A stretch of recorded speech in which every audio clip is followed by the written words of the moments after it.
Start हो गया। ऊष्मागतिकी की हमने परिभाषा जो पूर्व में हम देख चुके हैं।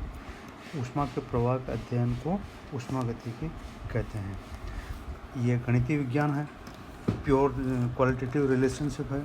ठीक है, यहाँ पर एक प्रकार की ऊर्जा को दूसरे प्रकार की ऊर्जा में परिवर्तित कर सकते हैं, हम देख चुके हैं। इसको हम ऊर्जा प्रक्रम कहते हैं, एनर्जेटिक्स कहते हैं।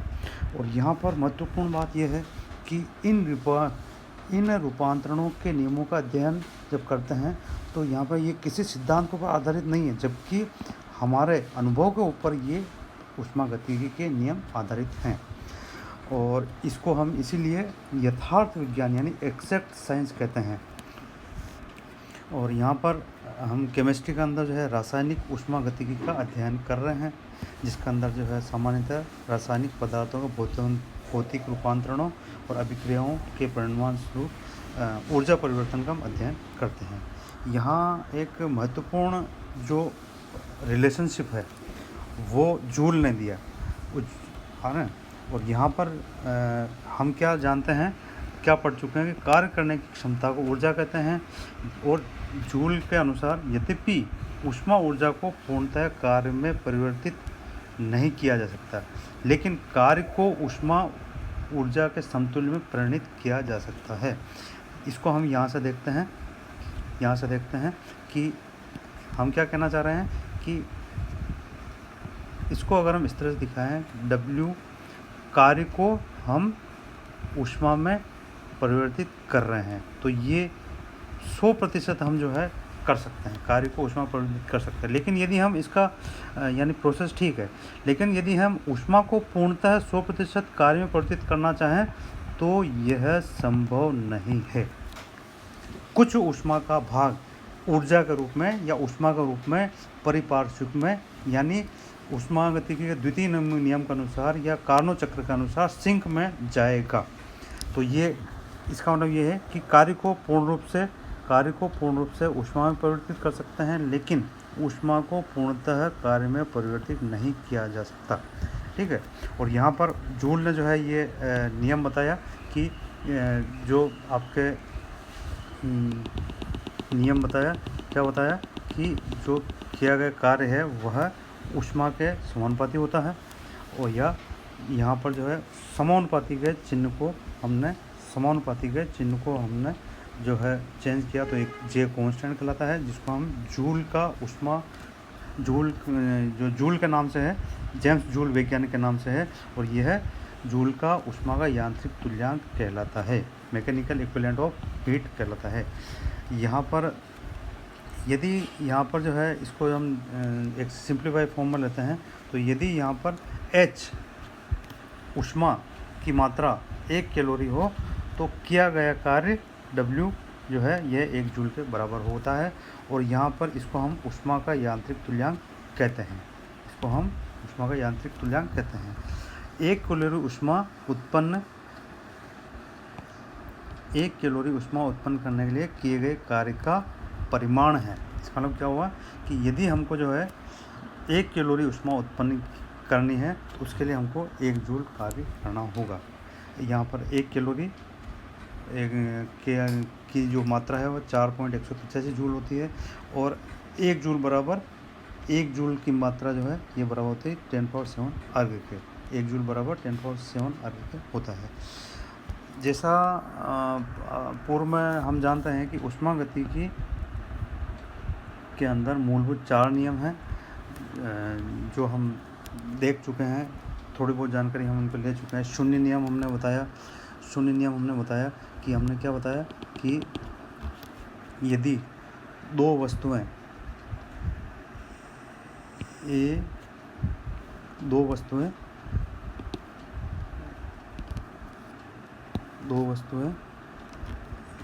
A और B और ये C, यदि A साम्य में है C के और B साम्य में है C के, इसका मतलब क्या है कि A और B दोनों भी साम्य में होगी।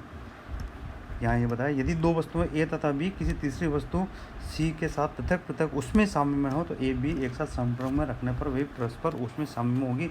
अर्थात यहाँ ऊष्मा की मात्रा, साम्य का मतलब ऊष्मा की मात्रा को जो है बताया गया है कि अगर ए के अंदर ऊष्मा की मात्रा सी के बराबर है, ए की ऊष्मा की मात्रा सी के बराबर है और बी की ऊष्मा की मात्रा सी के बराबर है, इसका मतलब क्या है कि ए और बी दोनों का अंदर भी ऊष्मा की मात्रा बराबर होगी।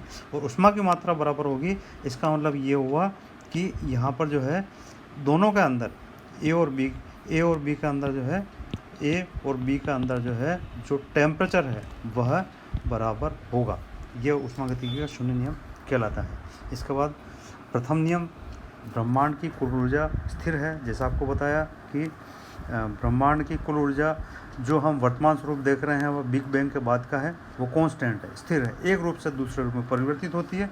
और यहाँ पर एक विशेष मैं बात बताना चाहूँगा कि ब्रह्मांड की उत्पत्ति बिग बैंग के द्वारा हुई, जो हम 14 अरब वर्ष का समय जो है बीत चुका, उसको जो हम वर्तमान समय की बात कर रहे हैं।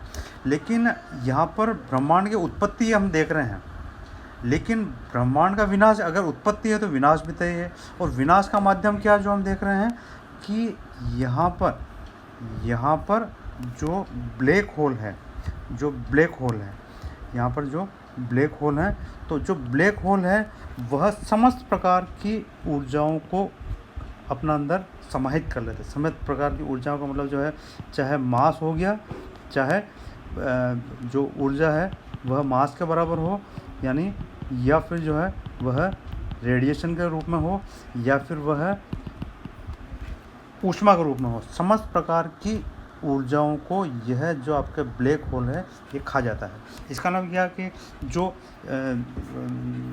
ब्रह्मांड का सृजन, यानी जो निर्माण जो चल रहा है वर्तमान में, जब हम उसका प्रोसेस में है, निर्माण चल रहा है, तो साथ साथ इसका विपरीत जो है प्रोसेस भी चल रहा है, विनाश भी चल रहा है, जिसको हम ब्लैक होल के द्वारा समझाते हैं।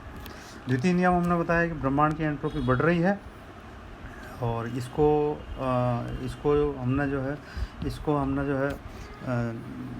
जो कार्नो साइकिल उसके द्वारा दिखाया था कि वहाँ पर एंट्रोपी ये कभी भी 100% नहीं होती है, यानी कुल ऊष्मा, तंत्र को दी गई ऊष्मा जो है पूर्णतः कार्य में परिवर्तित नहीं होती है, उसका कुछ भाग सिंक में जाता है या परिपार्श्विक में जाता है। तृतीय नियम हमने बताया कि पूर्ण क्रिस्टलीय पदार्थ की परम शून्य पर एंट्रोपी वह शून्य होती है, यानी ताप बढ़ता जाएगा तो एंट्रोपी का मान बढ़ता जाएगा। और यहाँ पर स्वतः प्रकरण के बारे में हमने ये बात कही है। यहाँ पर ये जो ऊष्मागतिकी की लिमिटेशन है कि ऊष्मागतिकी द्वारा विपुल पदार्थ, बल्क मैटर के गुणों का अध्ययन किया जाता है। ये गुण पदार्थ के स्थूल गुण कहलाते हैं, जैसे ताप, दाब, आयतन, ऊर्जा आदि। और कुछ जो फिजिकल केमिस्ट्री के नियम है, जैसे द्रव्यानुपाती क्रिया का नियम, तनु विलयन का वांटाव नियम, ऊष्मा रसायन के नियम, वितरण नियम, प्रावस्था नियम, राउल का नियम आदि को हम इसके द्वारा व्युत्पन्न कर सकते हैं। और यहाँ ऊष्मागतिकी की कुछ सीमाएं हैं जो हम हमेशा देखते हैं, कुछ लिमिटेशंस है कि यहाँ पर यह है ऊष्मागतिकी द्वारा पदार्थ के स्थूल गुणों का अध्ययन किया जाता है, मैक्रो प्रॉपर्टीज़, परंतु मैक्रो प्रॉपर्टीज़ का अध्ययन करता है। लेकिन जो माइक्रो प्रॉपर्टीज़ है, यानी माइक्रो लेवल का मतलब अणु परमाणु के स्तर पर, तो ऊष्मागतिकी द्वारा अणु या परमाणु स्तर पर या माइक्रो लेवल पर संरचना संबंधी जानकारी प्राप्त नहीं की जा सकती है। ये इसकी लिमिटेशन है। और दूसरी चीज़ यहाँ